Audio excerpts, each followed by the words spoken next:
राजा शिखीध्वज द्वारा कुंभ की प्रशंसा। कुंभ का ब्रह्मा जी के द्वारा किए हुए ज्ञान और कर्म के विवेचन को सुनाना। राजा द्वारा कुंभ का शिष्यत्व स्वीकार करना। राजा शिखीध्वज ने कहा, देव कुमार, मैं तो ऐसा समझता हूँ जैसे आंधी मेघों को उड़ाकर पर्वत पर पहुँचा देती है, उसी प्रकार मेरी संचित पुण्य राशि ने अप्रकट रूप से फलदान उन्मुख होकर आपको यहाँ भेजा है। साधु, आपके वचनों से तो मानो अमृत टपक रहा है, अतः आपके साथ आज मेरा समागम हो गया। इससे अब मैं धर्मात्माओं की गणना में सर्वप्रथम गिना जाऊंगा। प्रभु, साधु समागम से चित्त को जैसी शांति उपलब्ध होती है, वैसी शांति राज्य लाभ आदि कोई पदार्थ नहीं दे सकती, क्योंकि सत्संग होने पर सामान्य रूप से अपरिमित ब्रह्मानंद रूप सुख प्रकट होने लगता है, जिससे कल्पना जनित सुख प्रदान करने वाली राग आदि दोषों का विचार ही नष्ट हो जाता है। देवपुत्र के वेश में चुड़ाला बोली, साधु श्रेष्ठ, छोड़िए इस कथा को। मैं तो आपके प्रश्नानुसार अपना सारा वृत्तांत आपको बता दिया है। अब आप मुझे अपना परिचय दीजिए। आप कौन हैं? इस पर्वत पर क्या कर रहे हैं? आपको अरण्यवास करते कितना समय बीत गया और इससे आप अब कौन सा कार्य सिद्ध करना चाहते हैं, यह सब बताइए। शिखीध्वज ने कहा, भगवान, आप तो स्वयं ही देव कुमार हैं, अतः लोक वृत्तांत और परमार्थ वृत्तांत के पूर्ण ज्ञाता हैं। मेरे विषय में भी आप सब कुछ यथार्थ रूप से जानते ही हैं, फिर इसके अतिरिक्त मैं और क्या कहूँ। आर्य, यद्यपि आप मुझे जानते हैं, फिर भी मैं आपसे अपना परिचय संक्षेप में दे रहा हूँ, सुनिए। मैं शिखीध्वज नाम का राजा हूँ और अपने राज्य का परित्याग करके यहाँ चला आया हूँ। मैं संसार भय से भीत हो गया हूँ, अतः इस वन में निवास करता हूँ। तत्वज्ञ, मुझे सबसे बड़ा भय तो इस बात का है कहीं संसार में मेरा पुनर्जन्म न हो जाए। यद्यपि मैं दिग्दिगांतों में भ्रमण कर रहा हूँ और कठोर तप भी कर रहा हूँ, फिर भी मुझे अभी वास्तविक शांति प्राप्त नहीं हुई है। शास्त्रोक्त प्रक्रिया का समुचित रूप से संपादन करने पर भी मुझे दुख पर दुख ही मिलते जा रहे हैं और मेरे लिए अमृत भी विस्मृत हो गया है। भगवान, इसका क्या कारण है?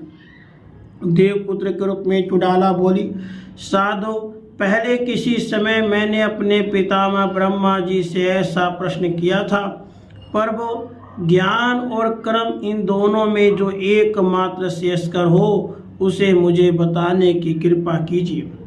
तब ब्रह्मा जी ने कहा, बेटा, ज्ञान और कर्म में ज्ञान ही परम श्रेष्ठकर है, क्योंकि उससे भली भांति केवल्य स्वरूप परमात्मा का साक्षात अनुभव हो जाता है। परंतु पुत्र, जिन्हें ज्ञान दृष्टि की प्राप्ति नहीं हुई है, उनके लिए कर्म ही सबसे बढ़कर है, क्योंकि जिसके पास रेशमी शाल नहीं है, वह क्या साधारण कंबल को भी छोड़ देता है। अज्ञानी के सभी कर्म सफल हैं, अर्थात जन्म मरण रूप फल प्रदान करते हैं, क्योंकि कर्मों की सफलता में प्रयोजक वासनाएं उसमें बनी हुई हैं। परंतु जो ज्ञान संपन्न है, उसके सभी कर्म निष्फल है, अर्थात वे जन्म मरण रूप फल नहीं देते, क्योंकि उसकी सारी वासनाएं नष्ट हो चुकी है। जैसे ऋतु परिवर्तन के समय पहले ऋतु के गुणों का आगामी ऋतु में विनाश हो जाता है, उसी तरह वासना का क्षय हो जाने पर कर्म फल भी नष्ट हो जाता है। वत्स, वास्तव में वासना कार्य वस्तु है ही नहीं, किंतु जैसे मरुस्थल में असत्य रूप से जल प्रतीत होता है, उसी प्रकार वह मूर्खता के कारण अज्ञानी में अहंकार आदि का रूप धारण करके असत्य रूप से प्रकट होती है। परंतु सर्वम ब्रह्म, सब कुछ ब्रह्म ही है, ऐसी भावना करने से जिसके अज्ञान का नाश हो गया है, उसके मन में वासना उत्पन्न ही नहीं होती।